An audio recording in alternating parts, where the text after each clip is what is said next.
자, 오늘은 에레미야서를 보면서 20장 전체를 한번 살펴보시면서 나는 어떤 성도가 될 것인가, 특별히 또 주의 종들은 주의 종이 될 것인가, 특별히 지금 세대를 우리가 잘 아는 것처럼 만인 제사장들이다라는 말을 하고 있는데, 직접 우리가 하나님 앞에 기도할 수 있는 그런 특권을 가진 사람들로서 나는 하나님의 어떤 사람으로서 어떤 자리에 서 있어야 되나 하는 것을 좀 에레미야 선지자하고 여기 등장하는 바수호를 통해서 한번 비교해 보시면서 내가 설 자리, 나는 어떤 하나님의 사람이 될 것인가를 생각해 보는 시간이 되기를 바랍니다.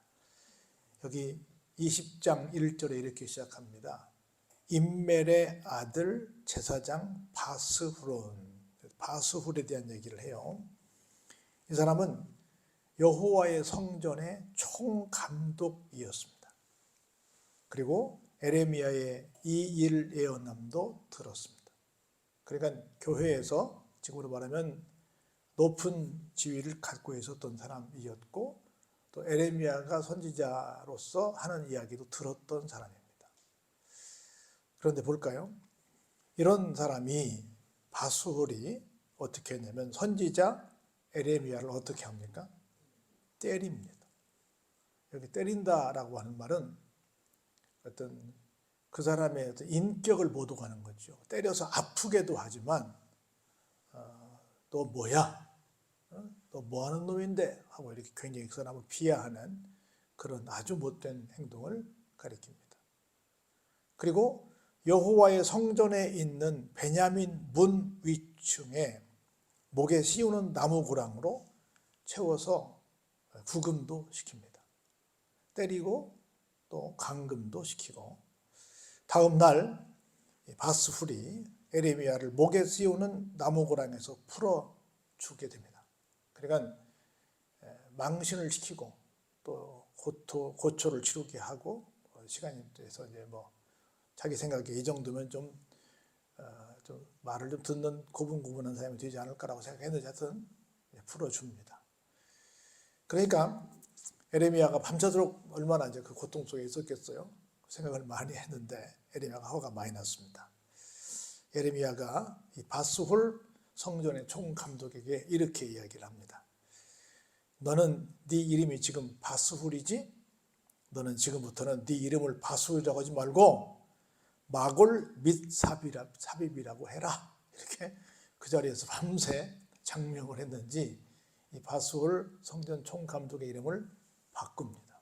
일방적으로 바꿔요. 이 바스홀이라고 하는 말은 형통하다 그런 뜻이에요. 좋지요, 이름이.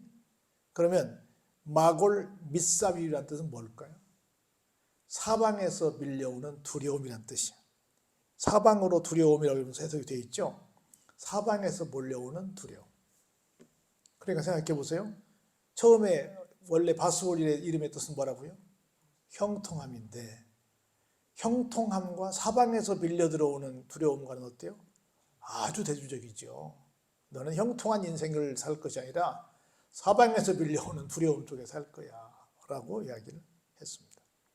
그러면서 이따 나오겠지만 바벨론으로 포로들이 1차 끌려가고 2차 끌려가거든요. 근데 이 사람이 2차 때 끌려가서 이 에레미야의 예언이 성취가 됩니다. 볼까요? 여호와께서 이와 같이 말씀하시되 보라, 내가 너로 너와 내 모든 친구에게 두려움이 되게 할 것이다. 너뿐이 아니라 너를 지지하는, 내가 맞는 것이 당연하고 내가 구금되는 것이 당연하다고 생각했던 너와 내 친구들 모두가 다 어떻게 될 것이다? 나라는 사람이 나를 때렸지, 나를 구금시켰지, 나 에레미야라는 사람을 통해서 너희들이 다 두려움을 갖게 될 거야. 얼마나 무섭습니까? 그래서 그들 모두가 그들의 원수들의 칼에 엎드러질 거야.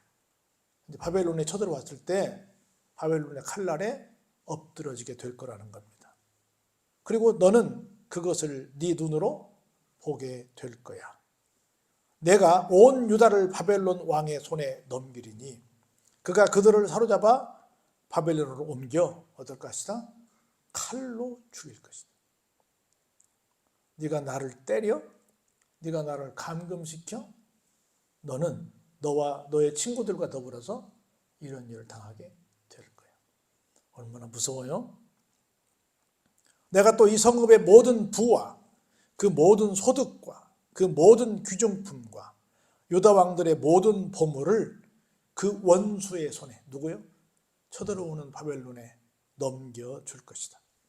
그들이 그것을 탈취하여 다 어디로 가져가요? 당연히 자기들이 나라로 가져가죠. 바벨론으로 가져가게 될 것이다. 다시 말해서 너 성전 총감독이지? 너 그런 거로 네가 여러 가지 뭐 좋은 것도 많이 가지고 있지? 네 거 다 뺏길 거야. 바소라, 너와 내 집에 사는 모든 사람이 포로되어 옮겨질 거야. 나를 때렸어? 나를 구금시켰어? 너도 내 친구도 심지어 내 가족도 모두 다 뭐가 될 거야? 포로가 될 거야. 그리고 네가 바벨론에 이르러 거기서 어때요? 죽어 거기서 묻힐 거야. 너는 다시 고향으로 돌아올 수도 없어. 너와 너의 거짓 예언을 들은 내 모든 친구도 그처럼 똑같은 운명을 맞이하게 될 거야. 그러니까 여기 두 부류의 예언자가 있는 거 아니에요? 에레미야라고 하는 예언자가 있고 에레미야의 반대편에 선 이름은 밝혀지지 않았지만 수많은 사람들과 그들이 지지한 누구요? 바스훌이라고 하는 사람이 있었다는 거죠. 어떻게 보면 많은 다수와 한 명이죠. 어찌 보면 많은 다수가 더 합리적이고 맞는 것 같은데 사실 누가 맞았어요? 소수인 에레미야 한 사람이 맞은 거죠. 이 에레미야 한 사람과 같이 우리가 하나님의 말씀을 선포하는 사람이 될 것이냐, 아니면 다수이지만 하나님의 뜻을 역행해서 이런 끔찍한 결과를 가져오는 성도의 반열에, 주의 종의 반열에 설 것이냐. 오늘날 우리는 어디에 설 거냐. 우리는 지금 다 눈치만 보고 있습니다. 그리고 어느 쪽에 가야 안전할까, 어느 쪽에 가야 뭐가 좀 나에게 생기는 것이 있을까를 바라보는 그런 상황은 아닐까. 오히려 정상적인 어떤 하나님의 사람들을 못되게 구는 것은 또 아닐까. 오늘 난 20장 1절로 6절 말씀을 통해서 정말 이 당시나 해 아래 새 것이 없으니까 지금이나 정말 하나님을 믿는 사람들이 어느 쪽에 서 있는가를 생각해 보게 하는, 참 많은 걸 생각하게 하는 그런 말씀이 되고 있습니다. 그러면서 에레미야가 하나님께 사정을 아뢰는 말씀이 7절 이하에 이어집니다. 여호와여, 주께서 나를 권유하심으로 내가 그 권유를 받았사오며 주께서 나보다 강하사 이기셨으므로 내가 조롱거리가 되니 사람마다 종일토록 나를 조롱합니다. 좀 말이 어렵긴 하죠. 주님께서 나를 권유하셨어요. 뭐라고? 백성들이 싫어한 말일지라도 내 말을 전달해라. 분명히 지금 예레미야는 계속 눈물로 아주 백성들이 들을 때는 유쾌하지 않은 말을 하고 있잖아요. 그럼에도 불구하고 하나님 나한테 좀 기왕이면 좋은 말 하라고 그러지 왜 망한다 그러고 바벨론 끌려간다 그러고 이런 얘기를 하라고 그럽니까? 그런 거 따지지 않고 하나님께서 하라고 하니까 그 권유를 받아서 그냥 했어요. 왜? 주께서 나보다 강하사, 내가 하고 싶지 않아요 라는 마음도 있었는데 나보다 더 강하셔서, 나보다 더 고집이 세셔서 나를 이기셔서 내가 그냥 그 권유를 뿌리치지 못하고 했습니다. 그런데 그 결과는 뭡니까? 종일토록 나를 조롱하는 결과를 가져왔습니다. 하나님 말씀을 순종했으면 종일토록 내가 박수를 받아야 되는데 하나님 말씀을 순종했는데 종일토록 나는 뭐만 받고 있어요? 조롱만 받고 있어. 내가 말할 때마다 외치며 파멸과 멸망을 선포하므로 여호와의 말씀으로 말미암아 내가 어때요? 종일토록 치욕과 모욕거리가 되고 있습니다. 그렇다고 파멸과 모욕을 당한다고 하나님의 말씀을 거꾸로 얘기할 수는 없잖아요. 파멸과 모욕을 당할지라도 정상적으로 말을 해야 될 거 아니에요. 얼마나 에레미야가 참 그 아픔과 얼마나 그 애로사항이 많았겠어요. 하나님 말씀을 선포하고 막 대접받고 해야 되는데 그게 아닌 상황에서 얼마나 이 마음이 얼마나 우리가 잘 그려집니까? 그러면서 내가 다시는 여호와를 선포하지 아니하며 그의 이름으로 말하지 아니하리라 하면 자기도 자꾸 막 치욕이 오고 모욕이 오니까 내가 다시는 나 이제 선포 안 할 거야. 다시는 내가 애언 안 할 거야. 라고 막 마음을 먹으면 먹을수록 어때요? 나의 마음이 불붙는 것 같아서 골수에 사무치니 어때요? 답답하여 견딜 수 없습니다. 난 전도하고 싶지 않아. 전도할 때마다 막 이런 소리 듣고 전도할 때마다 막 여러 가지 어려움을 당하니까 난 절대로 전도 안 할 거야. 라고 하면 어때요? 더 내 마음에서 막 불붙도 돼서 전도 안 하고는 못 견디는 사람으로 하나님께서 만들어 주신다는 거라. 하나님의 일은 내가 하고 싶어서 하고 내가 하고 싶지 않아서 안 하는 것이 아니라 누구에 의해서? 지금으로 말하면 내 안에서 역사하시는 성령님에 의해서 나도 모르는 사이에 막 마음이 불붙는 것 같아서 하게 되고 만일 안 하게 되면 어떻게 된다고요? 답답해서 견딜 수 없게 된다는 겁니다. 이게 성령 충만함을 받은 사람들의 특징이라는 거예요. 에레미야가 그랬어요. 뭐 얘기할 때마다 내가 지옥을 당하고 모욕을 당하는데 막 속으로는 다짐해. 나도 사람이니까 난 다시는 내가 하나님 말씀 전하지 않을 거야. 그럴 때마다 막 불일 듯 일어나가지고 안 하면 막 답답해서 견딜 수 없는 사람으로 나를 하나님께서 만들어 주셨으니까 뭐라고 말해요? 하나님 윈! 하나님이 이기셨어요. 하나님이 이기셔서 알았습니다. 내가 하나님의 권유를 받을 수밖에 없습니다. 제가 졌어요! 하고 하나님 앞에 지금 뭐하고 있어요? 투정 부리고 있는 거예요. 하나님 이기셨습니다. 하고 지금 막 우리로 말하면 You win! 라고 지금 말하고 있는 겁니다. 지금. 이는 보니까 나는 무리의 비방과 사방이 두려워함을 들었나이다. 그들이 이르기를 고소하라. 우리도 고소하리라 하오며 지난 법도 다 내가 실족하기를 기다리며 그가 혹시 유혹을 받게 되면 우리가 그를 이기어 우리 원수를 갚자 하나이다. 이렇게 가까운 사람들까지도 그러고 있다는 거죠. 그러하오나 여호와는 어때요? 두려운 용사 같으시며 나와 함께 하심으로 어때요? 나를 박해하는 자들이 넘어질 것입니다. 그들이 이기지 못할 것입니다. 왜냐하면 그들은 지혜롭게 행하지 못함으로 큰 치욕을 당하오리니 그 치욕은 길이 잊지 못할 결과를 가져오게 될 것입니다. 넋두리 하면서도 하나님께서 틀림없이 나를 승리자로 다시금 올곧게 세워주실 줄로 믿습니다라는 고백을 하고 있는 겁니다. 볼까요? 얼마나 멋진 말씀인지. 12절 볼까요? 시작. 의인을 시험하사 그 패부와 심장을 보시는 만군의 여호와여 나의 사정을 주께 아뢰어 싸운즉 주께서 그들에게 보복하심을 나에게 보게 하옵소서. 얼마나 정직해요. 하나님의 종이니까 무조건 다 용서해 주세요. 무조건 다 이게 아니라 하나님 저놈들이 나를 이렇게 치욕을 주고 모욕을 주고 저렇게 하는데 하나님께서 저놈들을 보복하시는 것을 제가 좀 보게 해 주십시오. 정직한 아주 정직한 고백을 하고 있는 겁니다. 여호와께 노래하라. 너희는 여호와를 찬양하라. 가난한 자의 생명을 행악자의 손에서 구원하셨기 때문이다. 그러면서 하나님께 찬양하는 것으로 자기의 사정을 아뢰는 말씀을 매듭을 짓습니다. 그러면서 마지막에 조금 우리에게 좀 어두운 얘기, 어려운 얘기를 좀 합니다.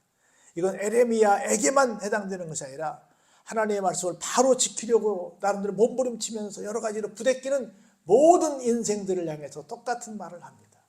그 내용을 한번 14절부터 볼까요?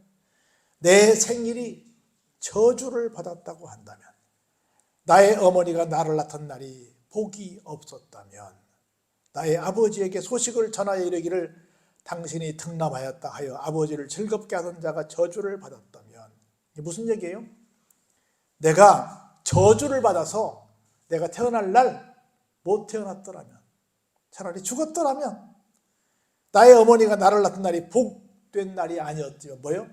애기 못 낳았더라면 내 아버지가 아들 낳았다고 축가를 받지 않았다고 한다면 다시 말해 다 뭐요? 내가 안 태어났었더라면 그 말이야. 차라리 좋았었겠다. 내가 태어나가지고 이런 내가 지옥과 모욕을 당하냐 말이야. 지금 중국이 비상이 걸렸다고 그럽니다. 음력으로 따지면 중국에 금년에 입춘이 없어요. 입춘 지난 주일이었잖아요. 그리고 이번 주 토요일이 지나서 일주일 후가 뭐예요? 설날이잖아요. 음력으로 1월 1일이잖아요. 그러니까 1월 1일 이후로 따지면 입춘이 있어요, 없어요? 없어요. 입춘은 이미 지난 2023년에 지나갔어요. 그 입춘이 없는 해가 된대, 2024년이. 그랬잖아요, 음력으로. 그래서 입춘이 없는 해에 결혼하게 되면 여자들은 과부가 될 팔자라네. 그리고 아기를 못 낳는 팔자라네. 그래가지고 입춘이 없는 2024년에 결혼 안 하려고 작년 가을에 막 결혼이 아주 난리가 났답니다. 결혼하려고. 그래가지고 어떡하나 지금 중국이 난리래요. 근데 다행히 이번에 청룡의 해잖아요. 청룡의 해이 좋은 기운을 가지고 있기 때문에 그래도 청룡의 해 한번 결혼해볼까 하는 사람도 있긴 있어서 크게 아기를 낳는 데는 시장이 없을 거라고 분석도 하는데 하여튼 결혼을 굉장히 기피하고 있다고 그래요. 그런 거야.